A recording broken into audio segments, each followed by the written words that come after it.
Господи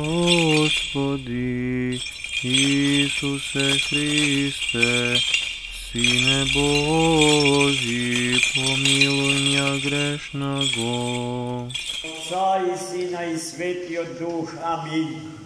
Возлюбени во Христа Бога, братья и сестры, Христос воскресе! Истина воскресе! Христос воскресе! Истина воскресе! Христос воскресе! Истина воскресе! Радостни дон. Вие донесе радоста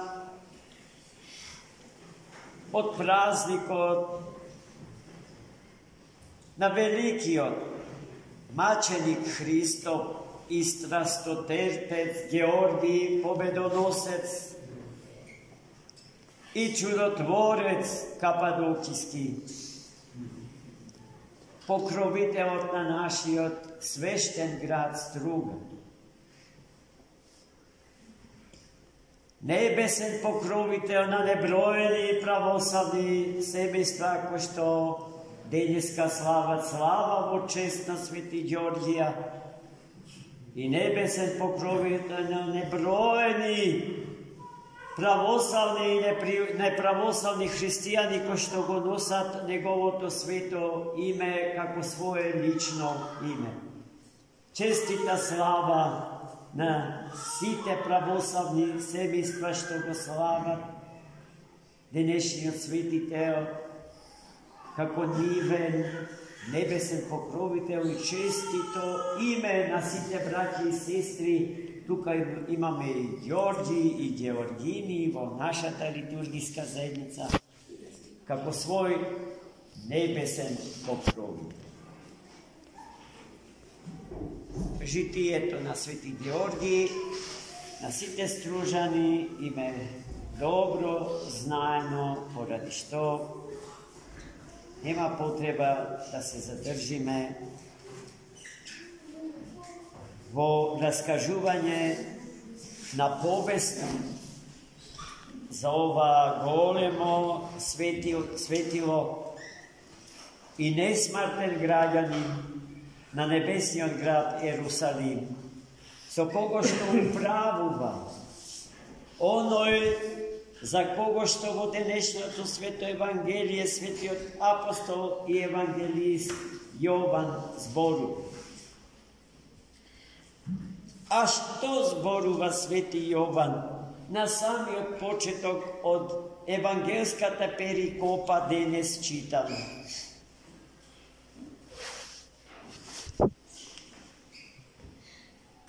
Таа е прва и најдлабока мисла што можевме да ја чуеме денеска и воопшто, која што во нас буди разноразни асоциации и доколку би останале без објаснување за длабокото значење на таа мисла, ќе си отидеме изедени од сомнежот што таа мисла може да го остави во нас. Па да почнеме да ги чуеме првите зборови. Бога, вели свети Јован, никој никогаш не го видел. Замислете да останеме при таа вистина, дека Бога никој никогаш не го видел. И веднаш ќе не нападне сомнежот. А тогаш како можеме да зборуваме за некој кого не сме го виделе? А тоа значи за некој кого не го знаеме. А тоа значи за некој кого не го познаваме, кој е и каков е. На тоа ниво од богословската мисла функционира јудејската и исламската теологија. Бог за нив е апсолутно трансцендентален, непознат Бог, Deus absconditus, скриен Бог, Deus или Theos atheoriton, непознатлив Бог. Не можеме да останеме при чувствата, дека иако не го знаеме, но сепак го има. Ако мислата на еден француски револуционер, философ и книжевник може да ни помогне за неговото присуство во светот и за неговото постоење воопшто, за екзистенцијата на Бога да зборуваме преку она што го гледаат очите наши, преку светот создаден. Русо на едно место вели: колку што повеќе го гледам часовникот, се повеќе се уверувам дека некој го создал. Ако телеолошкиот доказ е доволен за постоењето на Бога, ако тоа може да го смири нашиот ум и нашата совест во ред, но јас во таа можност малку верувам.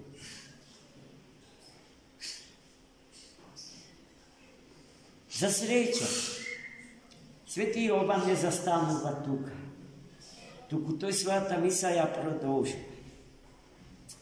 И вториот дел од неговата миса е тој што ни носи радост, сигурност, вистинско знаење, вистинско богопознание. Но, вели тој, на вистина, никој никогаш Бога не го види. Но, единородниот Син, кој го пазувите на Бога, Отецот ни го откри. И како клучен поим го употребува грчкиот поим ексигисато. Од ексигисато произлегува поимот екзегеза. А екзегеза е нешто што значи толкување на тоа што за нас представува таинство, нешто што е непознато. Христос е екзегеза на троичниот Бог. Откривач и објаснувач на светата троична тајна.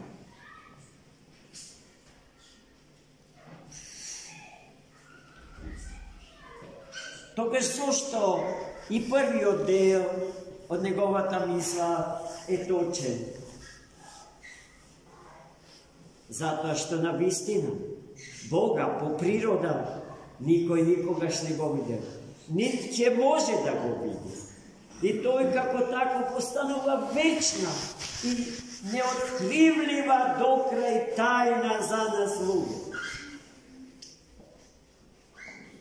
Да се сетиме на светиот цар и пророк Мојсей и неговата средба со Јахве на врвот од гората Синајска.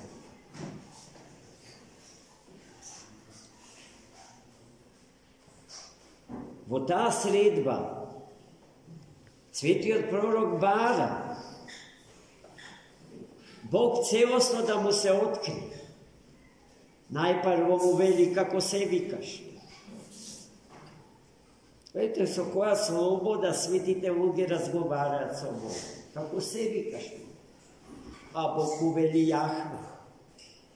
А Јахве значи оној кој што е си, сушт, селуи ки е. А потоа Мојсей не се задоволува само со името Господње. Али името веќе му дава до знаење дека Бог е личност. Само личност може да име да носи лично име.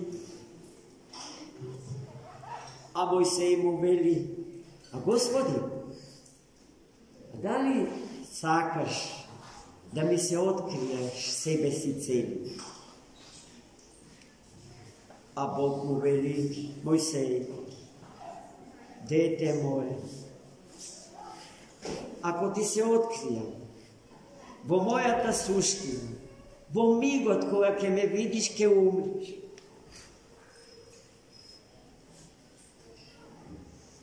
Како е тоа можно?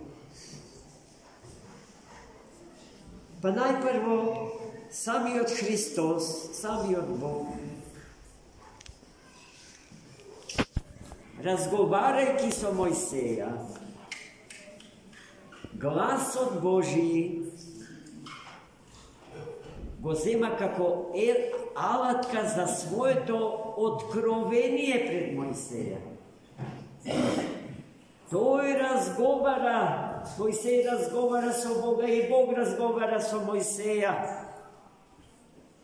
И на тој начин Бог му ја открива својата екзистенција, своето постоење, ама и својот начин на постоење во современата европска философија препознаен како начин на општење и комуникација со други.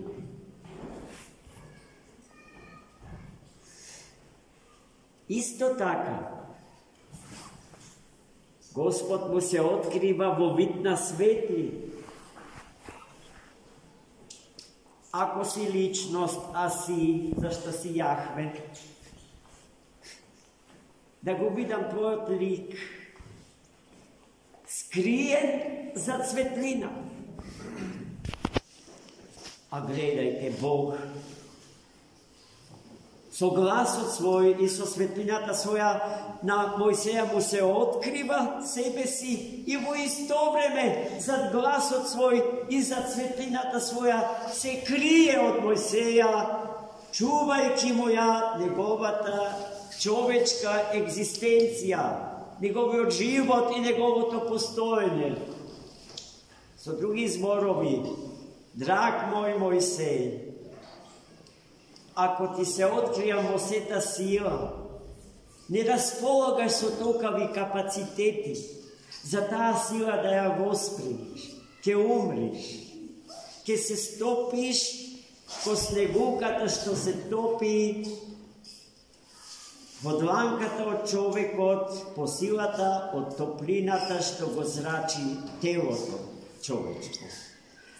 Можеме ли да замислиме таа иста снегука што се топи на дланката од нашата рака да ја приведиме во суштината од сонцето што го осветлува и го грее сиот свет?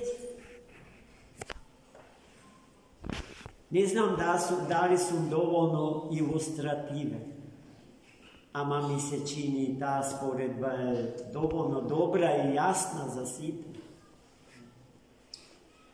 Затоа Бог тој метод, тој начин на откривање го користи секогаш. А и најдобар, најефикасен.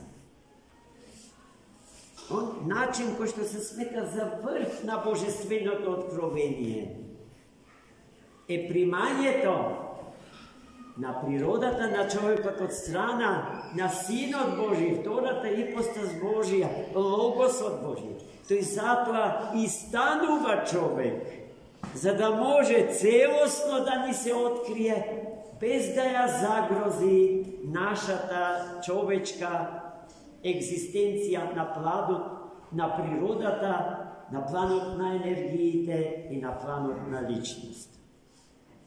Тоа е пораката што свети Јован, најумниот меѓу апостолите, најобразован, со највозвишена мисла, поради што негов иконографски символ е орел.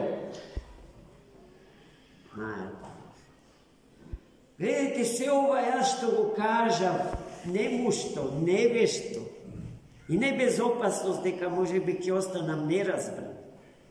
А свети Јован го кажува во една единствена мисла, во која што има само една запирка